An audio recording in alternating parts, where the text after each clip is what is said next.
Coba deh, pikirin sebentar, semua aturan gak tertulis yang ngatur hidup kita sehari-hari. Mulai dari ke siapa kita ngobrol, gimana kita bisa dapat kerja, sampai di lingkungan mana kita tinggal. Semua itu ternyata bukan kebetulan loh. Ada kekuatan-kekuatan besar yang bekerja di baliknya. Dan hari ini kita akan coba bedah semuanya. Oke, jadi ini dia peta perjalanan kita. Kita bakal lihat masyarakat dari dua sisi yang beda banget. Apa aja sih yang bikin kita terpecah belah? Dan sebaliknya, apa yang bikin kita tetap bersatu? Kita mulai dari ide-ide besarnya, lanjut ke contoh nyata di sekitar kita, sampai nanti kita coba nerka-nerka masa depan. Nah, kita mulai dari pertanyaan paling mendasar. Sebetulnya masyarakat itu apa sih? Apakah kayak sebuah mesin raksasa di mana semua orang kerja sama dengan harmonis?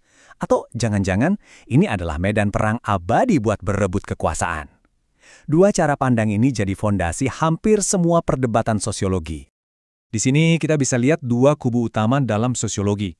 Di kiri ada perspektif keteraturan dari Emil Durkheim. Dia bilang masyarakat itu ibarat tubuh manusia. Ada jantung, paru-paru, otak, semuanya punya fungsi masing-masing dan kerja bareng biar kita tetap hidup. Nah, di kanan ada perspektif konflik dari Karl Marx yang ngelihatnya beda banget. Buat dia, masyarakat itu arena pertarungan. Cuma ada dua tim, si kaya dan si miskin, yang terus-terusan berantem buat memperebutkan sumber daya. Oke, sekarang kita coba dalami dulu perspektif konfliknya. Kita akan lihat gimana ide ini muncul di dunia nyata lewat garis-garis pemisah yang ada di antara kita.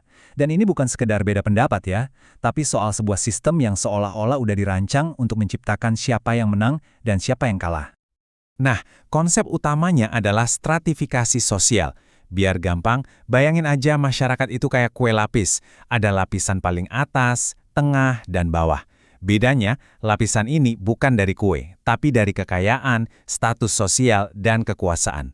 Dan di lapisan mana kamu berada, itu sangat menentukan kesempatan apa aja yang bisa kamu dapetin dalam hidup. Angka ini nunjukin dengan jelas seberapa timpang pembagian kue lapis tadi. Coba bayangin, cuma 1% orang paling kaya, tapi mereka menguasai hampir setengah dari seluruh kekayaan finansial di negara itu. Ini bukan lagi soal perbedaan tipis, tapi soal konsentrasi kekayaan yang luar biasa besar di puncak piramida sosial. Kutipan ini benar-benar menyoroti satu hal penting.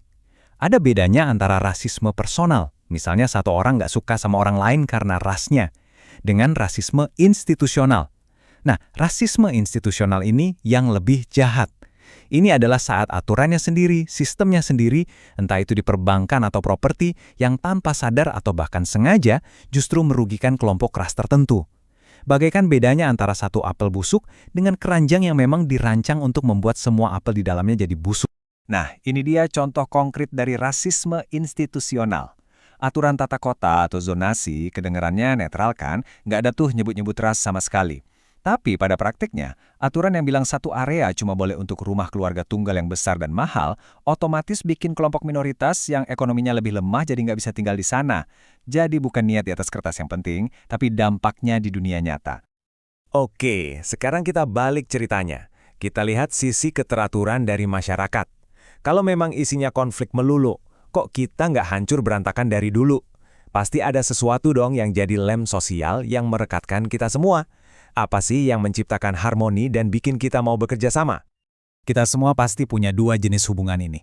Ada ikatan kuat, ini adalah geng inti kita, keluarga, sahabat dekat, mereka yang jadi tempat kita curhat dan dapat dukungan emosional. Tapi ada juga ikatan lemah, teman kerja, kenalan, atau teman di medsos. Ikatan kuat itu ibarat jangkar, sedangkan ikatan lemah itu jembatan kita ke dunia luar yang bikin kita jadi bagian dari masyarakat yang lebih besar. Ini dia, salah satu contoh paling keren dari kekuatan ikatan lemah. Kenapa info lowongan kerja sering kali datang bukan dari sahabat kita, tapi dari kenalan? Iya, karena sahabat kita biasanya ada di lingkaran pertemanan yang sama, infonya itu-itu aja. Tapi kenalan kita, dia membuka pintu ke dunia yang sama sekali baru. Inilah cara informasi dan peluang menyebar dan membuat masyarakat berfungsi sebagai satu kesatuan. Contoh dari film klasik ini nunjukin sesuatu yang penting banget. Dulu, orang mikir kalau mau produktif, pekerja harus dibikin kayak robot, aturannya super ketat. Tapi sosiologi nunjukin sebaliknya. Justru ketika perusahaan memperlakukan karyawan sebagai manusia seutuhnya, dengan ngasih fleksibilitas, kepercayaan, produktivitas malah naik. Ternyata, keteraturan dan harmoni itu datangnya dari rasa saling percaya dan nilai-nilai bersama, bukan dari paksaan. Oke, semua teori tadi kedengarannya gede banget ya, agak abstrak mungkin. Sekarang, ayo kita tarik ke dunia nyata. Gimana sih wujud dari kekuatan konflik dan keteraturan ini di lingkungan sekitar kita, tepat di depan mata kita? Ini adalah contoh modern yang luar biasa. Di tengah situasi krisis, ketika sistem yang formal mungkin terasa absen, masyarakat justru menciptakan keteraturan sosialnya sendiri. Mereka pakai grup chat, pakai Google Docs buat patroli bareng, saling bantu. Ini bukti nyata dari ikatan yang menyatukan yang beraksi secara spontan untuk menciptakan harmoni dan rasa aman. Momen tadi membawa kita ke pertanyaan yang sangat relevan hari ini. Apakah alat-alat seperti grup WhatsApp RT, Nextdoor, atau bahkan FaceTime beneran bikin kita jadi lebih nyambung dan solid sama tetangga? Atau jangan-jangan itu cuma menciptakan ilusi kedekatan? Jadi gimana akhirnya? Dengan tarikan antara perpecahan di satu sisi dan persatuan di sisi lain yang terjadi terus-menerus ini, kita bakal dibawa kemana? Apakah salah satunya akan menang? Atau kita akan selamanya menari di antara keduanya?